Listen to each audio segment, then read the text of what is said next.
Broadcasting live throughout the entire week from HSBC Tower, right here in Dubai. And big breaking news out of the tower this morning. HSBC committing $5 billion US dollars, that's right, US dollars of lending to support strong companies here in the United Arab Emirates that need new capital to drive well-developed plans to grow their business globally. Daniel just filling us in with the details a few moments ago.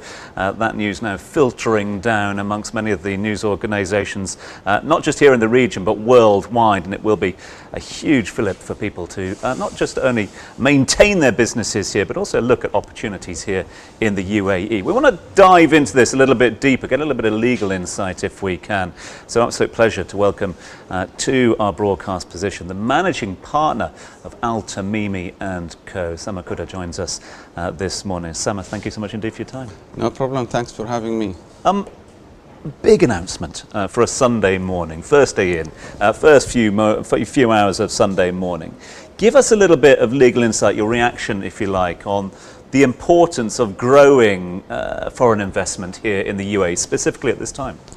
Well, it's a huge announcement, I totally agree, and it's timely, in fact, very much consistent with what the UAE has been doing in terms of relaxing foreign investment laws. There was an announcement recently about allowing 100% ownership for companies here. And as of yesterday, actually, there was a big announcement by His Highness Sheikh Mohammed of restructuring the chambers of commerce and introducing three-layer structure. One is the Chamber of Commerce, the other one for international trade, and the third one is digital economy, which is very much consistent with what HSBC had basically done. Interesting to get your thoughts as well, because look, if a business is looking to expand here in the region, probably one of the first people they'll come to is their legal firm as well. Are you seeing signs, is there evidence out there of UAE businesses looking to grow after what has been a very testing 18 months to date? Well, big time, yeah. We've seen that for a while, in fact. Companies here are very sophisticated in terms of trying to design the optimal structure for them to grow internationally. And we've seen very successful organic growth within the UAE who had managed to actually grow into international markets. Without naming names, there are many companies, UAE-based companies, that had managed to successfully grow. And we're seeing this trending as well. Is that window of opportunity? I mean, with lots being made about it, and you make the valid point of some big announcement that we've seen over the last couple of weeks and months. But is that window of opportunity, has that window been open for a while, or are we seeing that window really being flung open now by the authorities for investment into the region? Well, the good thing in the UAE that they always mindful of building an ecosystem, and obviously funding is key for any company to grow. So what HSBC is doing is very much giving them the tools to successfully grow into international markets. They have the appetite to grow, they have the sophistication, they have the brands, the solid brands, and they need the funding. So just the right move at the right time. Let's talk technology if we can, and I again want to get your sort of professional, your legal insight into what you and the team at Al Tamimi and Company are seeing in the finance industry specifically at the moment. Here we are in the heart of downtown, DIFC just around the corner as well.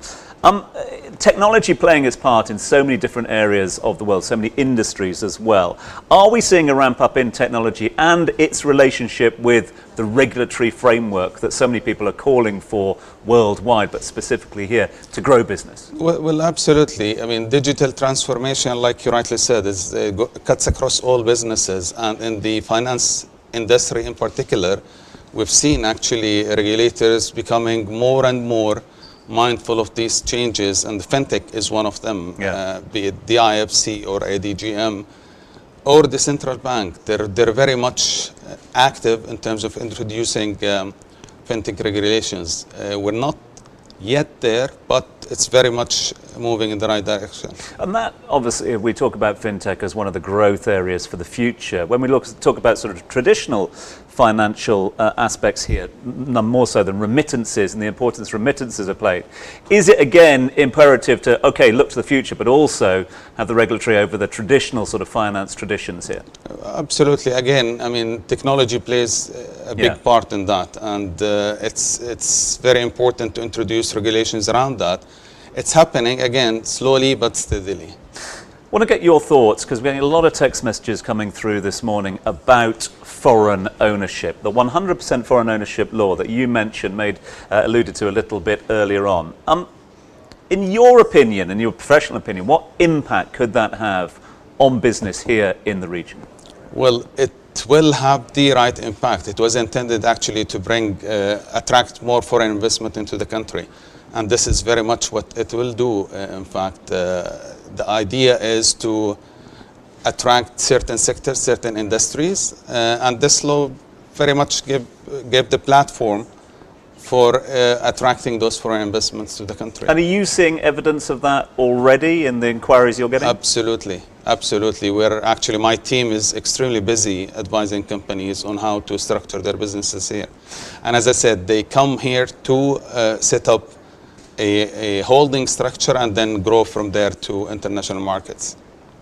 If we look at the type of companies that you're speaking to, Dan Howlett from HSBC, when he was here, was talking about digitization. He was talking about innovative companies. He was talking about a pivot to a sustainable way of doing business. What are you seeing in practice on the ground when it comes to truly innovative companies or companies that truly embrace sustainability? Are these just buzzwords, or is it really happening? No, it is actually really happening, and in different sectors. It's happening in the finance sector as well. We've seen lots of SMEs that are trying to benchmark to that, but they grow very rapidly. And again, funding is key for all these companies to grow into international markets. What about the move towards onshore as well? We talk about a lot of percentage of foreign investment coming, etc. Is there more of a move for businesses applying for this 100% onshore opportunities for businesses here? It will eventually happen. Obviously, you haven't seen it. It's still very recent. Yeah. You know that the UAE had managed to build a very successful free zone model that allows 100%. We do expect, actually, with the introduction of this 100% ownership in the mainland or onshore, that companies will opt for that option. And it will definitely impact on the free zone sector.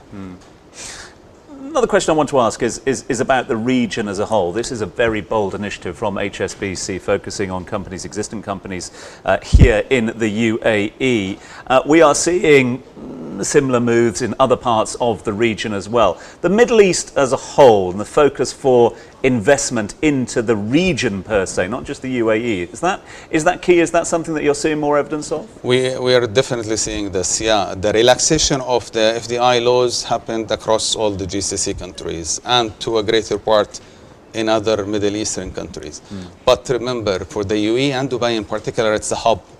And this is the beauty of Dubai. It's meant to be a hub for it to accommodate those companies and enable them to grow into these markets. So what we're seeing here is slightly different in terms of offering for international companies, and obviously the access to international markets from Dubai would give it a competitive edge. 20 seconds from me on the work from home versus work from the office debate. As I said to Dan Howlett, down from HSBC, suited and booted on a Sunday morning. So are you. Is that just because you're on the telly right now, or are you actually going to go to the office? Absolutely not. In fact, we are back in the office. We've introduced what we call it the future operating model, and it's a hybrid model. This is there to live forever. And we have people working from the office from week 3 from the lockdown. So we're very back committed to this hybrid model. Well, I really appreciate you coming in to speak to us this morning here at HSBC Tower. Thank you so much indeed, Sama. Thank you very much for having me. Safe journey back to the office as well, and to all the team at Al Tamimi and Co. That is Sama Qudah, who is the managing partner at Al Tamimi.